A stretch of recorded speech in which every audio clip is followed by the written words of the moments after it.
Señal directa.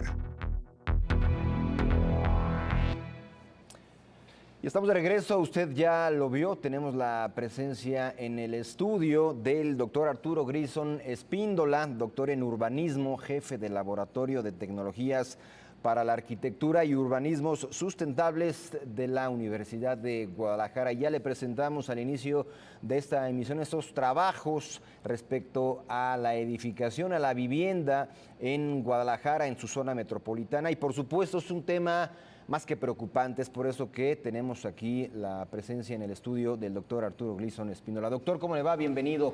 Pues muchísimas gracias, un saludo atento a ustedes, a todo el equipo y al auditorio que amablemente nos está viendo en estos momentos.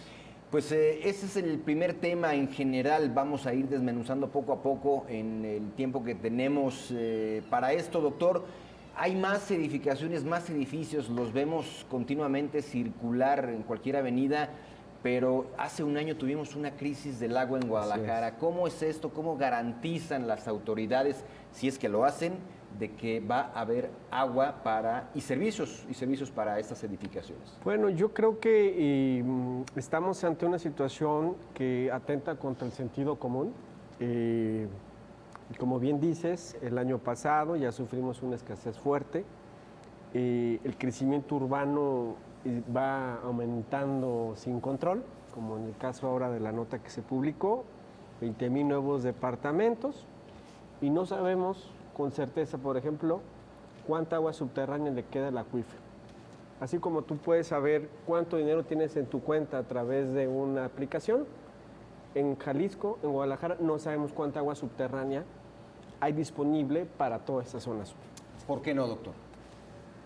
Bueno, yo creo que por una parte es ignorancia, por otra parte es cierta soberbia por parte de las autoridades de no invertir en los sistemas de medición, monitorear los acuíferos de manera digital para tener en tiempo real la cantidad exacta de agua que nos queda. Que la pregunta es, ¿cuánta agua le queda a Guadalajara? Esa no la tenemos resuelta. Así como tú puedes decir, ¿cuánta gasolina me queda para ir a este lugar? No lo tenemos con certeza. Y bueno, que se resume en la ignorancia y cierta soberbia y en un interés económico por privilegiar el desarrollo inmobiliario sin control, pues en una ausencia de racionalidad y un enfoque muy sesgado hacia la construcción nada más, sin importar los daños ambientales y en este caso la falta de disponibilidad de agua en el presente y en el futuro, que de hecho ya esa zona es una zona ya el acuífero de Temajac, no, de Toluquilla, ya está en condiciones de sobreexplotación. ¿Pudiera darnos un panorama general, doctor? ¿Cuántos afluentes son los que pasan por Guadalajara, por la zona metropolitana? Y ya nos decía usted, no sabemos cuánta agua hay, pero sí podemos saber qué tan disminuidos pudieran estar por las modificaciones que se hacen en construcciones alrededor de estos acuíferos. Sí. El área metropolitana de Guadalajara, si ustedes pueden ver en Google Maps o en alguna otra aplicación, es una mancha gris que se encuentra en 3 diferentes cuencas, que es una cuenca, son valles que drenan hacia la barranca de Huentitán, la cuenca del Arroyo Blanco, la cuenca de Atemajac y la cuenca del Ahogado, que es toda la zona de Tlajomulco. Esos 3 platos o esos 3 valles se encuentran en más de un 60% urbanizados. Y sobre todo el plato central o la cuenca central, que es el Atemajac, donde está Guadalajara, está en casi un 90% urbanizado. Esto es, la lluvia que recarga los acuíferos es casi imposible, sobre todo en el plato central o la cuenca central, el Valle de Atemajac, que se infiltre y recargue lo que es el acuífero de Toluquilla. De este lado de Tlajomulco, el aeropuerto, Adolfón, Bugambilias, el Palomar, toda esta zona, estamos en un 40% de urbanización. Esto quiere decir que si no permitimos que el agua de lluvia penetre el subsuelo, nuestro banco principal de agua que abastece al 40% de la población está en peligro de acabarse en los próximos 10 años. Igual lo que es el Valle de Tezistán, que es la cuenca del Arroyo Blanco, todo este desarrollo inmobiliario que va disparándose a una velocidad impresionante hacia la carretera Jolotlán, las mismas condiciones. ¿Cuáles son los principales impedimentos para que no se realice este proceso de infiltración en estas zonas, doctor? Pues es que cubrimos de concreto vía avenidas, vía casas que no están siendo construidas de una manera sustentable. El agua de lluvia cae en los techos de nuestras casas y se va directo a los drenajes. Así se diseñan las casas. Los drenajes urbanos son combinados, o sea, entra agua de negra y agua de lluvia, se mezclan y lamentablemente estos drenajes nuevos se unen a otros viejos que ya de por sí están funcionando mal y no pueden recibir la carga de escurrimiento con aguas con aguas negras nueva, y esto satura los drenajes y causa las inundaciones que año con año pues estamos viendo en el área metropolitana de Guadalajara. Ante el crecimiento, doctor, de estos edificaciones, de estos departamentos, esta vorágine inmobiliaria, además de edificarlo, ¿se hace algo en el subsuelo, en los drenajes, para tratar de mitigar o en este caso ayudar a separar las aguas negras? Los esfuerzos son muy mínimos, ¿verdad? Hay programas, el CIAP ha promovido programas de integral de manejo de inundaciones, pero siempre responden a la construcción de grandes tubos para poder drenar el agua de lluvia mezclada con aguas negras a la barranca de Huentitán. Nosotros creemos que el agua de lluvia no está para tirarse. Es como nosotros, yo le preguntaría al auditorio, ¿quién tira 500 pesos a la alcantarilla y se siente orgulloso? ¿Por qué el agua de lluvia sí? Es falta de cultura, falta de sensibilidad. Y entonces pues las autoridades invierten en tuberías para poder llevar el agua de lluvia hacia la barranca, pero nada más que cuando llueve, por ejemplo, del Cerro del Cuatro hasta la barranca de Huentitán, estaríamos hablando de un colector de 25 kilómetros de largo, que estaríamos hablando de una inversión de unos 5,000 a 6,000 millones de pesos. Nuevamente es una obra que va escondida y la cual pues no ven y no rinde los beneficios políticos del partido en turno.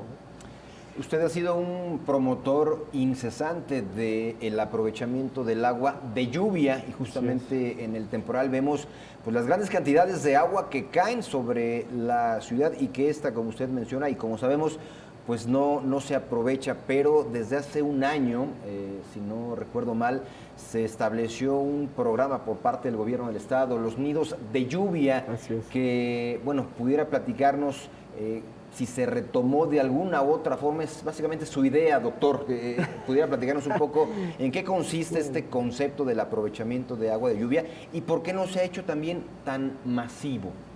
Bueno, el sistema de captación de lluvia consta de varias etapas: la captación de un techo, su conducción, un tanque de primeras lluvias donde cae toda la tierra y basura, se llena y se rebosa, la basura se queda abajo, se va a una cisterna, luego con una bomba la sacamos, de la bomba la impulsamos a filtros y después ya entra al servicio.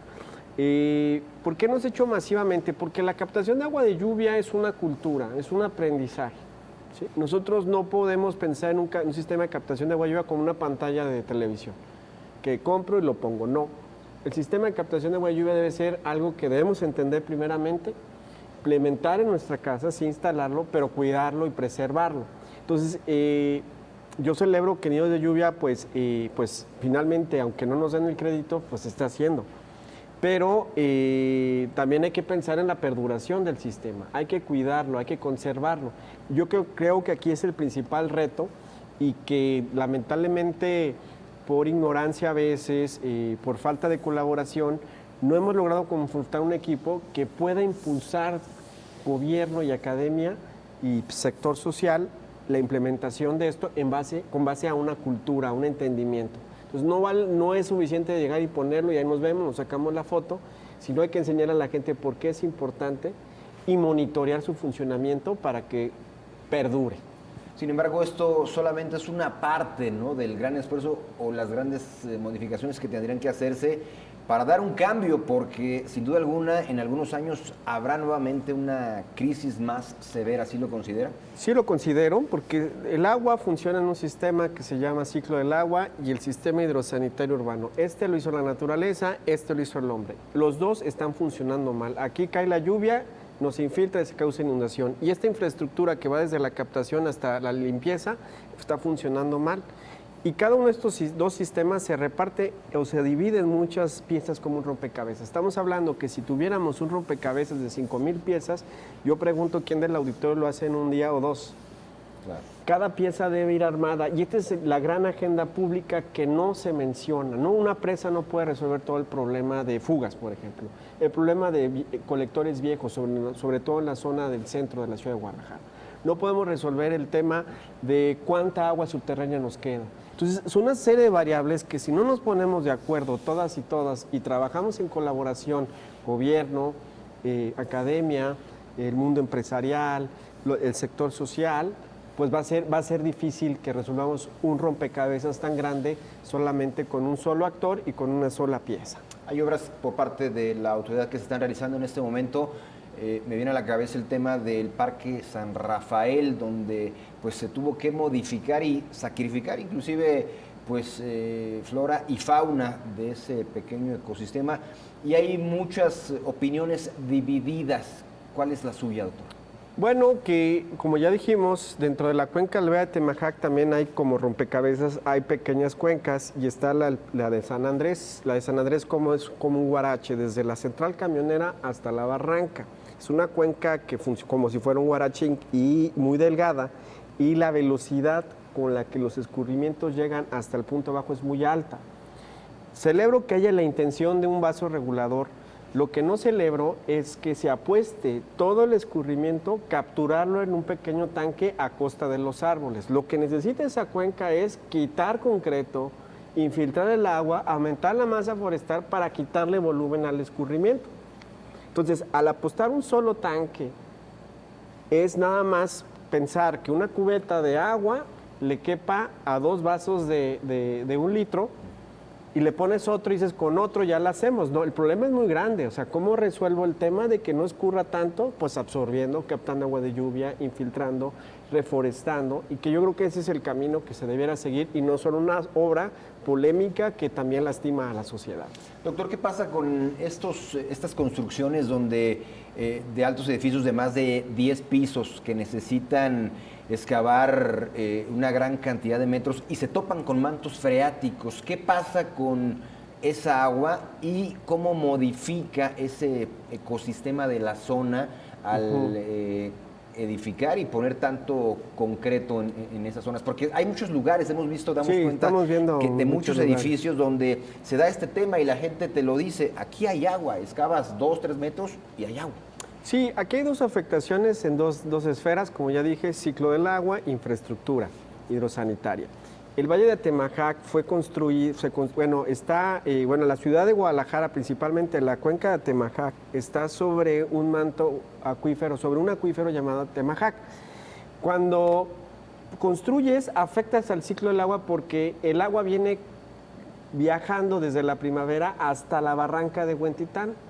Así como arriba fluye, también por abajo. Entonces, al momento en que nosotros excavamos, obviamente interrumpimos ese traslado o ese movimiento de aguas subterráneas de la primavera hacia la barranca de Huentitán.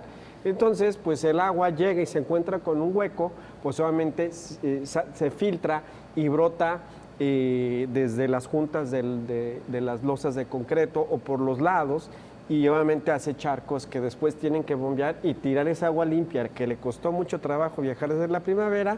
Por ejemplo, llegar a un mercado Mexicalcingo en la zona centro, o llegar a un condominio Guadalajara, o llegar a un teatro experimental donde los sótanos están llenos de agua, ¿no? Y lo que está sucediendo también en Providencia, ¿no? Entonces, por un lado, afectamos ese viaje natural que recarga los acuíferos y que al momento de sacar agua o está contaminada o el volumen ha disminuido. Segundo, la infraestructura. Al momento de nosotros jalar agua de los mismos sistemas de abastecimiento de agua, es lo que sucede a veces cuando uno se está bañando y le abren al grifo de lado, así un pariente de nosotros lo abre o se pueden a regar, baja la presión, entonces disminuye la disponibilidad de agua de los que están al lado. Y segundo, al tener más concreto, al tener más personas que extraen más agua, también tiramos más agua, generamos más escurrimiento sobre los mismos colectores viejos que construimos años atrás. Entonces, los daños son evidentes hacia el ciclo del agua y al sistema hidrosanitario urbano. Mencionaba hace un momento en la charla, doctor, que se requiere de una mega obra que no se ve, pero que sin duda alguna se vería en el desarrollo de la vida y justamente en este temporal. ¿Cuántas afectaciones no tenemos en el temporal de lluvias de todo tipo? A su parecer, y sé que usted no es político, pero ¿quién tendría que hacerlo? O sea, ¿cuál sería el costo que se tendría que asumir políticamente para poder darle a Guadalajara una sustentabilidad con una obra como esta, que es necesaria, doctor? Pues yo más que una obra, yo abogaría más por un aprovechamiento integral, un manejo integral del agua, ¿no? O sea, ¿quién marca la agenda? El ciclo del agua. O sea, repito, no es correcto mandar el agua de lluvia a los drenajes. Sé, y lo digo porque en ingeniería yo aprendí a mezclar agua de lluvia y aguas negras hasta que fui a un congreso a Nueva Delhi de captación de agua de lluvia en 2005 y mi panorama cambió. Debemos de tener como modelo al ciclo del agua. El agua debe infiltrarse, el agua debe quedar en las plantas, debe evapotranspirarse. Y claro, con una infraestructura, un sistema hidrosanitario verde que nos permita separar las aguas negras de las pluviales, que permita que el agua se pueda infiltrar, poner en trincheras, tener pozos de infiltración en los puntos donde se puede infiltrar para recargar los acuíferos. Tenemos que tener sistemas eficientes de ahorro en las casas para no estar derrochando. Simplemente una regadera tradicional te está consumiendo 3 garrafones de agua, cuando tú puedes en tu casa bañarte con una rodadora con 1,5 garrafón, para que tengan una idea. La industria tiene que también ser regulada en sus extracciones para consumo, que no se regulan. También están estallando a velocidades impresionantes y están tirando aguas residuales al río Santiago. Todo esto tiene que componerse de tal manera, por eso hablo de un rompecabezas muy complejo, y el gobierno, por supuesto, el estatal, y de la mano de los municipales, y sobre todo de la sociedad, y entre ellos los sectores académicos, científicos, tenemos que hacer un gran equipo para resolver este gran desastre que lamentablemente, bajo mi visión y ahora con la nota de hoy, pues veo que es una raya más al tigre del desastre que estamos ya incubando hacia 2030, donde probablemente ya experimentemos pues un colapso de la disponibilidad de los recursos hídricos en nuestra ciudad. 2030, 10 años. 8 años, 10 años, ponle tú en la década de 2030, 2040, ya no lo digo yo, lo dice la ONU. Por ejemplo, a mí me tormenta como investigador cuánta agua le queda a Guadalajara. Tenemos que hacer un esfuerzo entre academia y gobierno para montar el sistema de digital, de monitoreo de agua de lluvia en el subsuelo, que es agua subterránea, y por ejemplo tener la idea y el dato preciso ya, y ahí vamos a regular si van o no van los departamentos, ¿no? Pero no con base a un sesgo ya predeterminado y autorizaciones, pues ya que la autoridad ya amarró con los inmobiliarios, ¿no? Doctor Arturo Gleason Espíndola, doctor en urbanismo y investigador de la Universidad de Guadalajara, gracias por estar en Señal Informativa. Hay muchas interrogantes todavía que quedan en la mesa. Pues seguimos investigando, seguimos trabajando y pues invitar al auditorio a cuidar el agua. Muy bien, pues